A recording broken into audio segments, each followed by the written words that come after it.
Assalamualaikum warahmatullahi wabarakatuh. Yang saya hormati dosen mata kuliah Pendidikan Agama Islam, Bapak Dr. Muhammad Fahri Fahmi, SPD MPD. Perkenalkan, nama saya Aurel Kamila Zira Surendra dari kelompok 18 yang akan menjadi moderator pada presentasi kali ini. Adapun rekan saya dari kelompok 18 yang beranggotakan Khalifatul Aulia Putri dengan yang belakang 127, Muhammad Raditya Putra dengan yang belakang 274, dan saya sendiri Aurel Kamila Zina Surendra dengan yang belakang 298 yang akan memaparkan materi tentang kegiatan ekonomi dalam perspektif Islam, analisis kritis implementasi pada bisnis e-commerce. Dengan latar belakangnya, yaitu pertumbuhan e-commerce di Indonesia telah menjadi salah satu yang tercepat di dunia. Urgensi masalahnya yaitu dalam hal keadilan, ekonomi Islam mendorong adanya kesetaraan antara penjual dan pembeli. Sayangnya, penerapan ekonomi syariah di Indonesia masih belum merata, terutama dalam konteks bisnis online. Meskipun beberapa upaya telah dilakukan untuk menggalakkan model bisnis yang sesuai dengan prinsip syariah, namun implementasinya masih terbilang sangat minim. Baik, lanjut. Kemudian saya akan menjelaskan terkait dengan pengertian ekonomi Islam. Ekonomi Islam sendiri ini adalah suatu kegiatan atau usaha yang dijalankan oleh individu, kelompok, ataupun badan usaha, baik yang memiliki badan hukum ataupun yang tidak memiliki, dengan tujuan untuk memenuhi kebutuhan komersial yang sesuai dengan prinsip syariah yang diambil dari Al-Quran, Sunnah, Fatwa, serta ijtihad para ulama. Kemudian untuk karakteristiknya sendiri terdapat 5, yaitu 5 karakteristik dan implementasinya dalam e-commerce. 1. Yaitu manusia hanya khilafah. Seperti dalam firman Allah dalam surat An-Najm ayat 31 yang berbunyi, A'udzu billahi minasyaitonir rajim. Bismillahirrahmanirrahim. Walillahi ma fis samawati wa ma fil ard.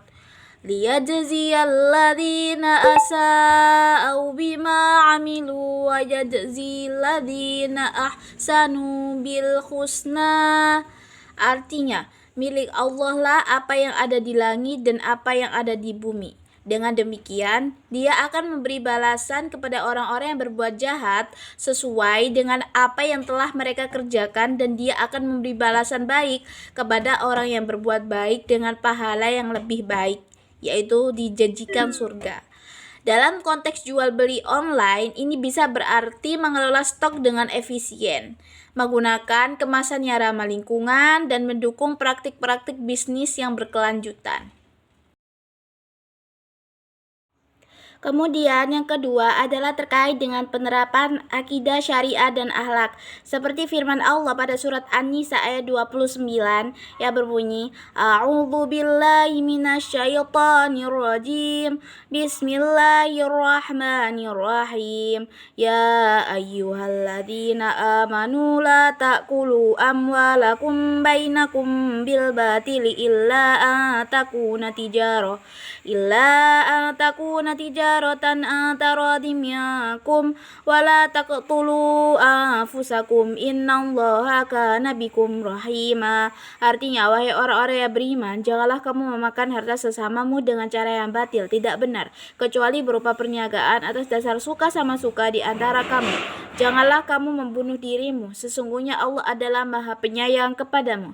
Dalam konteks jual beli online, hal ini dapat berupa bertanggung jawab untuk memastikan bahwa semua transaksi yang dilakukan dengan etika dan moralitas yang tinggi ini mencakup tidak menjual produk-produk yang haram atau tidak etis, seperti produk yang mengandung alkohol atau babi, serta menghindari perdagangan produk-produk palsu atau ilegal.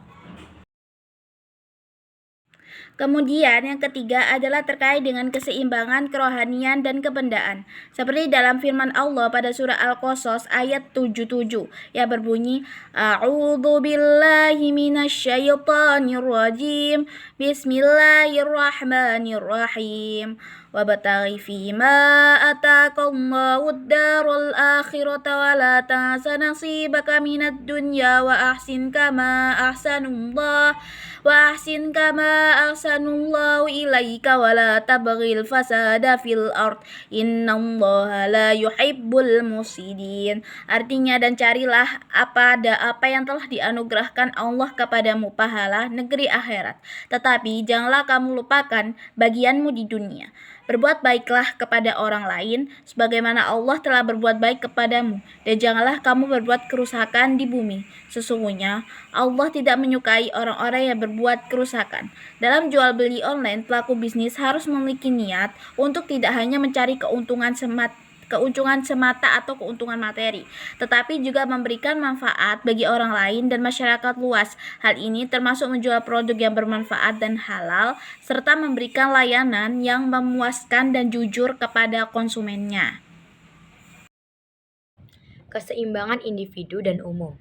Dalam jual beli online, pelaku bisnis harus fokus pada kepuasan konsumen dengan menyediakan produk dan layanan berkualitas. Namun, kepuasan konsumen juga harus diimbangi dengan tanggung jawab sosial. Ini berarti penjual harus memperhatikan dampak sosial dari bisnis mereka, seperti memastikan produk yang dijual tidak merugikan masyarakat dan lingkungan. Contohnya, menggunakan bahan-bahan yang aman dan ramah lingkungan serta menerapkan praktis bisnis yang etis agar tidak merugikan orang lain. Adapun larangan merugikan orang lain sebagaimana sabda Nabi. Abdullah bin Abbas qala Rasulullah Shallallahu alaihi wasallam la darurra wa la darira. Dari Abdullah bin Abbas bahwasannya Rasulullah Shallallahu alaihi wasallam bersabda, tidak boleh berbuat mudarat dan hal yang menimbulkan.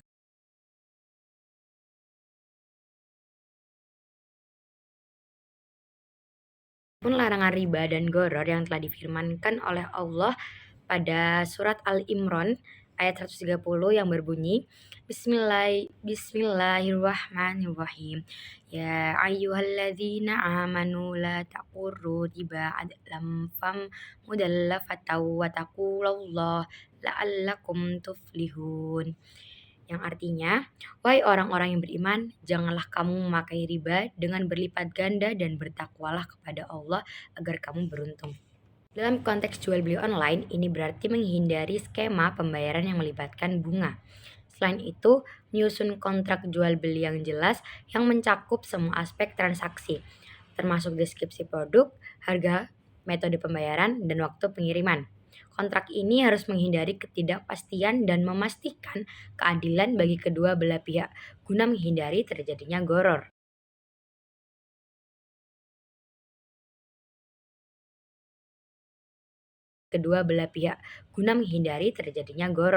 Penerapan akad transaksi. Murabahah.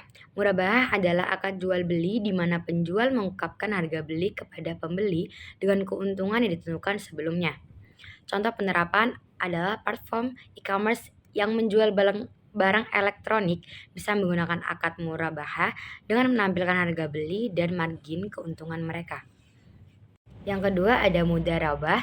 Mudarabah adalah akad kerjasama antara pihak yang menyediakan modal atau syahibul ma'al dan pihak yang mengelola modal yaitu mudharib dalam suatu usaha. Contoh penerapannya yaitu situs crowdfunding berbasis syariah bisa menggunakan akad mudharabah untuk mendanai usaha kecil yang ingin memulai bisnis online. Adapun musyarakah. Musyarakah adalah akad kerjasama antara dua pihak atau lebih untuk menjalankan suatu usaha bersama. Contoh penerapannya yaitu dua perusahaan dapat bergabung untuk menjalankan toko online, berbagi biaya operasional dan keuntungan sesuai dengan kesepakatan.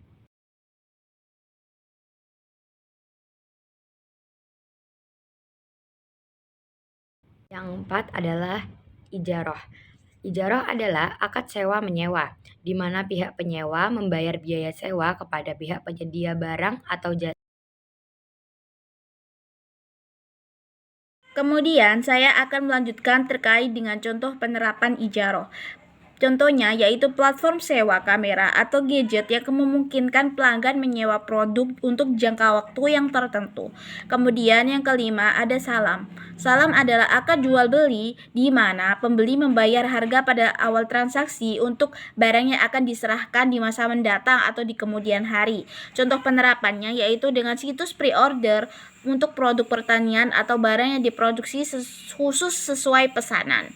Kemudian yang keenam ada istisna. Istisna adalah akad jual beli khusus di mana barang yang akan dijual belum ada saat transaksi dilakukan. Contoh penerapannya yaitu situs yang menawarkan produk custom untuk furnitur atau pakaiannya dibuat khusus sesuai dengan pesanan pelanggan. Rukun jual beli dalam Islam. Rukun jual beli dalam Islam ada 4. Yang pertama adanya pembeli, dan yang kedua adanya penjual, yang ketiga adanya barang, dan yang terakhir adanya ijab kabul. Untuk implementasi rukun jual beli pada e-commerce, yang pertama ada ijab atau penawaran. Setelah calon pembeli menghubungi penjual melalui kolom chat, penjual memberikan penawaran yang jelas dan terperinci tentang produk atau jasa yang akan dijual. Informasi ini harus mencakup deskripsi produk, harga, kondisi barang, dan syarat-syarat lainnya. Yang kedua ada klarifikasi dan diskusi detail. Pembeli bisa mengajukan pertanyaan atau meminta klarifikasi tambahan melalui chat untuk memastikan mereka memahami seluruh detail penawaran. Dan yang ketiga ada qabul atau penerimaan. Pembeli secara eksplisit menyetujui penawaran yang diberikan oleh penjual. Ini dilakukan dengan menyatakan persetujuan secara jelas di dalam chat. Yang keempat ada konfirmasi dan penyelesaian transaksi. Penjual mengkonfirmasi penerimaan qabul dari pembeli dan memberikan instruksi lebih lanjut mengenai pembayaran dan pengiriman.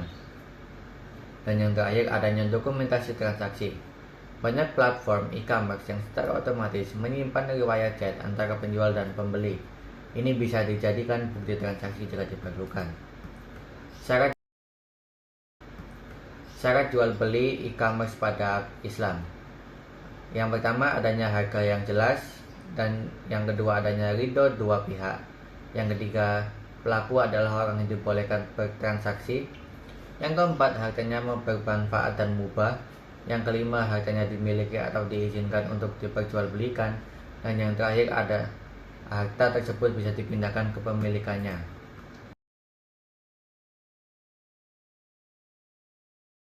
Sebagai contoh untuk praktik e-commerce di dunia nyata, dilansir dari Bisnis Tempo, seorang pembeli bernama Dina mengalami penipuan saat membeli iPad 11 inci 256GB seharga 14 juta di Tokopedia menggunakan split payment.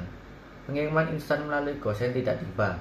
Meski notifikasi menunjukkan barang diterima oleh orang lain, Dina melacak kurir Gojek menemukan akun dipinjamkan ke AS yang mengelak dan mengancam balik dengan tuduhan penyamaran nama baik. Dina mengalami kerugian 1 juta rupiah. Yayasan Lembaga Konsumen Indonesia mencatat kasus serupa sudah terjadi 53 kali dengan kerugian yang signifikan. Untuk analisis kasus penipuan Dina tadi, bertentangan dengan sabda Nabi Muhammad SAW yang berbunyi dari Abdullah bin Abbas bahwasanya Rasulullah SAW bersabda, tidak boleh berbuat madorot dan hal yang menimbulkan madorot. Hadis riwayat Ibnu Majah bab man ba'an fi haqihi ma yaduru fi jarihi nomor 2341 sahih li ghairi menurut Syekh Al-Arnaud. Selain itu, penipuan ini juga bertentangan dengan firman Allah dalam surat An-Nisa ayat 29 yang artinya, wahai orang-orang yang beriman, janganlah kamu memakan harta sesamamu dengan cara yang batil atau tidak benar, kecuali berupa perniagaan atas dasar suka sama suka di antara kamu. Janganlah kamu membunuh dirimu. Sesungguhnya Allah adalah Maha Penyayang kepadamu. Dan untuk meskipun kasus Dina pada awalnya telah disepakati oleh penjual dan pembeli hingga terselenggarakannya transaksi yang sah, sikap kurir yang melarikan barang membuat dibatalkannya keabsahan transaksi tersebut dikarenakan sikap melarikan barang tidak diridhoi oleh Dina. Kasus ini menyoroti pentingnya peran kurir dalam jual beli online dengan tanggung jawab utama pada platform penyedia jasa, karena memang segala sikap yang dilakukan kurir berada di luar tanggung jawab penjual, meskipun masih dapat dikendalikan oleh penjual.